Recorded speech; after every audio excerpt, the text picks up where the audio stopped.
What's up, guys? Welcome to the first episode of the TOBEs. TOBE.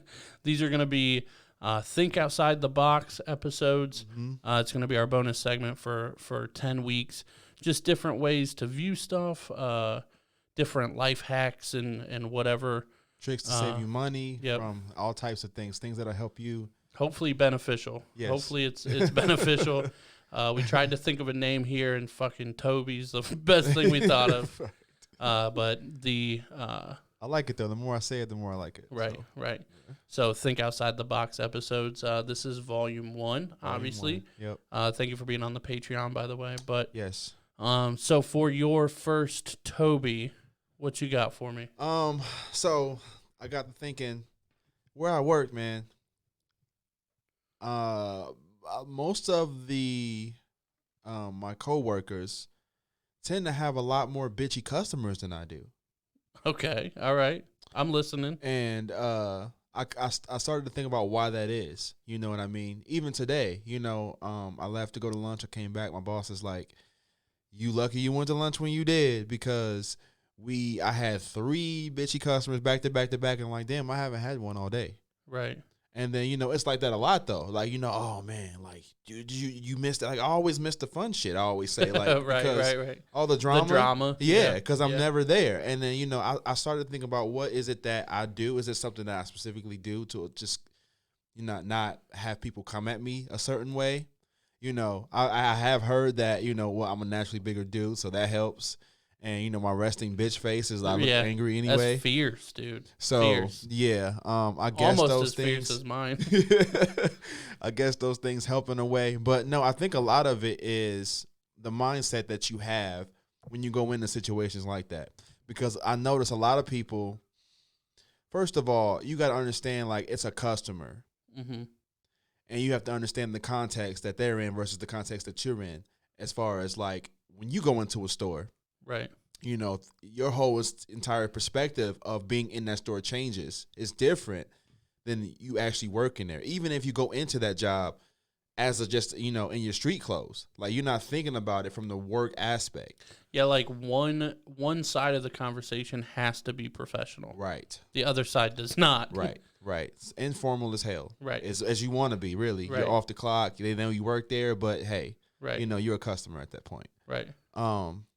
So I think a lot of people can take some tips. I don't want to toot my own horn here, but okay. I honestly do not have a lot of angry customers that I have to deal with. And I feel like I'm pretty good at, if I come into a situation with an angry customer, by the end of that conversation, I can have them calm down, at least to the point they're not going to cuss us out anymore, and they'll be able to walk out the store without, threatening to blow the motherfucker up. Right. So what you got for us? What's your tips? I think the first thing is, what I normally do is I agree with them as much as possible. Yep. Yep. The first thing Facts. you do Facts. is you agree with them up until the point where it's just policy complete. hits. Exactly. Yep.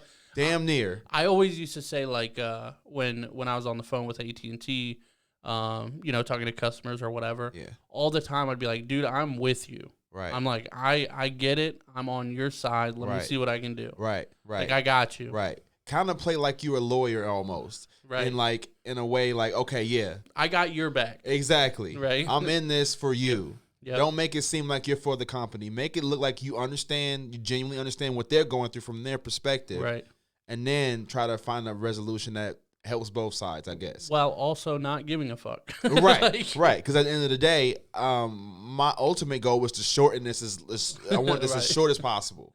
So what can I do to make you happy and try to make the company happy, right, and make it all within 5 minutes? Right. What can I do? And I figure out a lot of it is just your tone, agreeing with them, and don't take it as a personal attack on you. And I hate to say this, but I think the women are the worst with that. Yeah. Like, they take it personal. For sure. Like, you know what I mean? As soon as you give them a weird look or you stand in a certain way, you can just see the walls come up. What, you don't want to help me? Or whatever? You know what I mean? Right. You know what I mean? So I think a lot of it is just helping them understand that, dude, like, this is just a paycheck to me, honestly. Right. Like, you know what I mean? Make them feel like you're not somebody from corporate. Right. Or, you know what I mean? Make him understand, like, hey, like, I work a 9 to 5 just like you do. I just happen to be at mine. I get it. Like you said, Right. I see where you're coming from with that. However, Right. Walmart's don't. Right. You know, I would do it if I could. Right. My hands are tied. You know, like, you know. yeah. But I'll do what I can to make sure you walk out as happy as possible. Well, so to kind of go along with that, just kind of a behind the scenes for really, I mean, most people know this. Anybody that worked customer service or whatever, especially over the phones. If you need like free shipping or something didn't happen or whatever, I always, you know, when I was a supervisor, I would always tell my agents, like, tell them that you're going to try to convince me to let you get free shipping for no, you know, or expedited shipping for free or something like that. Yeah.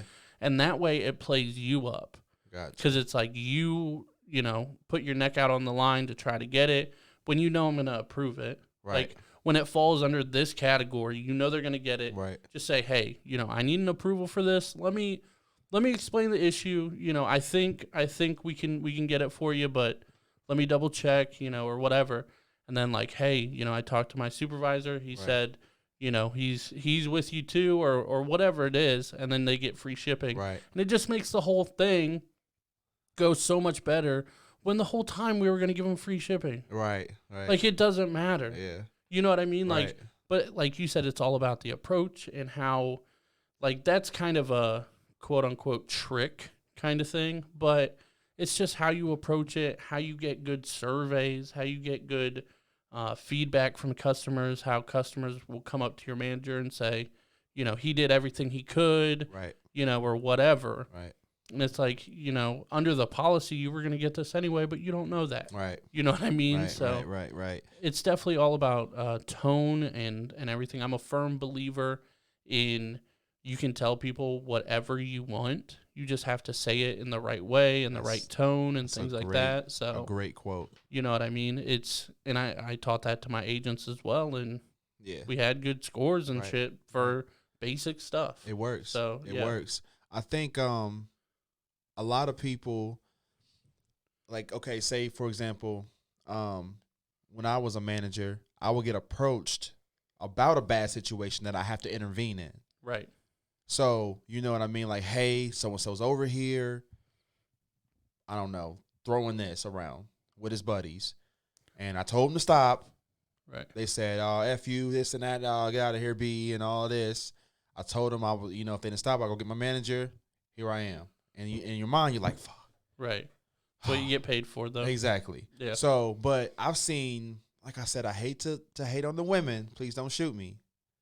But I've seen, like, that get reported to some people, and they automatically, you can see them, like, psych themselves up. They go into it with a wall. Like, okay, they cuss them out. They're probably going to cuss me out. But that doesn't mean you have to be defensive. Right. You have to learn to, like, absorb the words almost. Don't let them, don't put up a shield.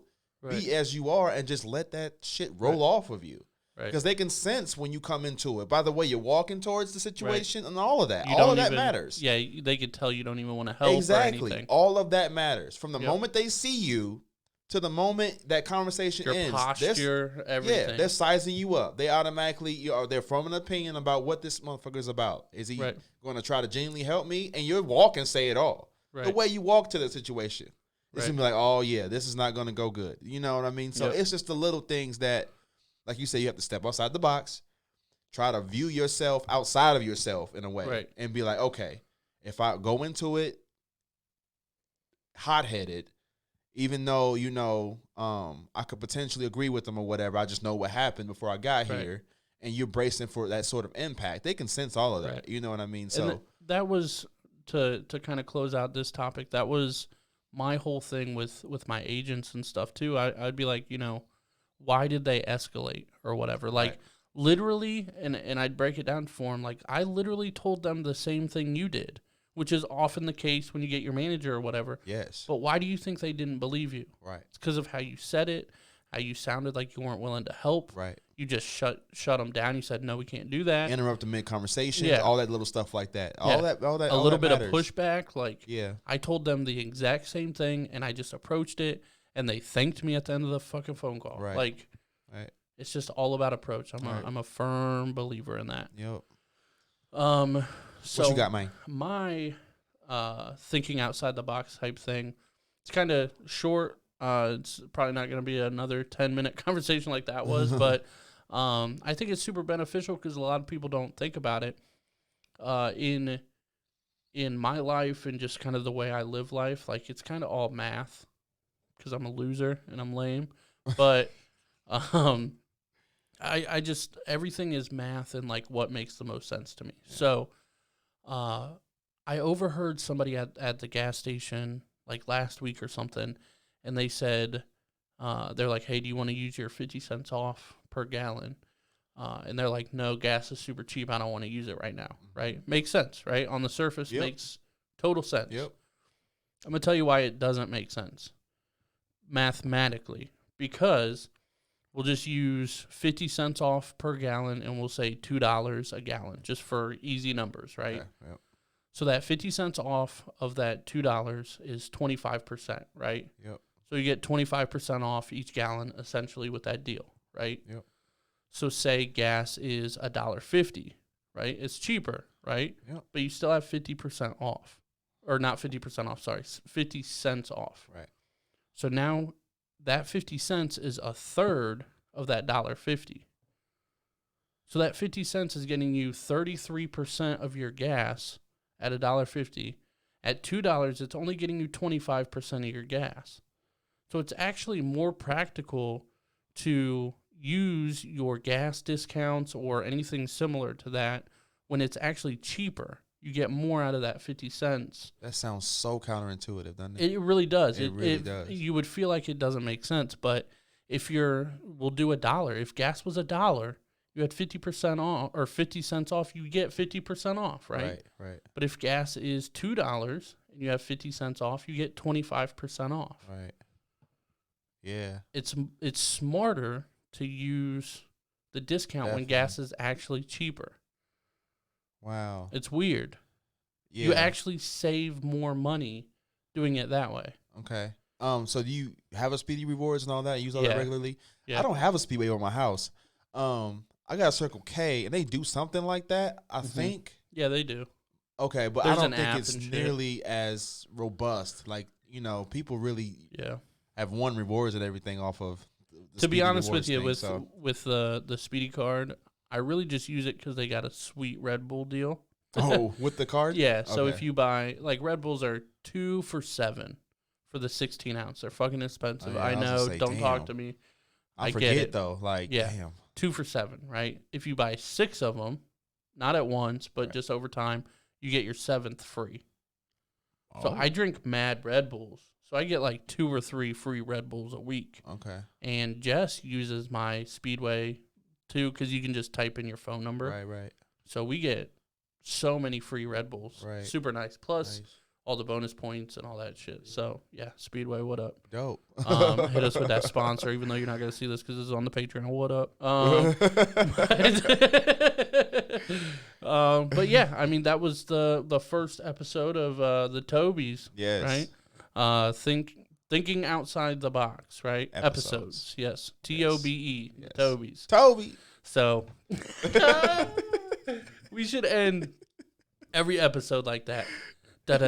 Toby. All right, you want to try it? I'll do the and then we'll do Toby. All right. Toby. You missed it.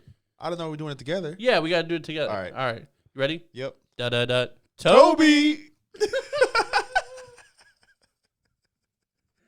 I likes that. Yeah. Hey guys, thanks for checking out that bonus episode from the Patreon. If you like what you see, please subscribe, share the video, like the video, all that kind of stuff. Tell a friend.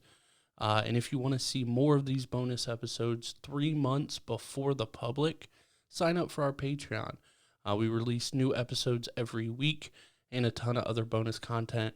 You can join for as little as $2 a month. Other than that, we do have merch options and all that kind of stuff. Follow us on socials and everything like that as well. But we do appreciate the support. Have a good day.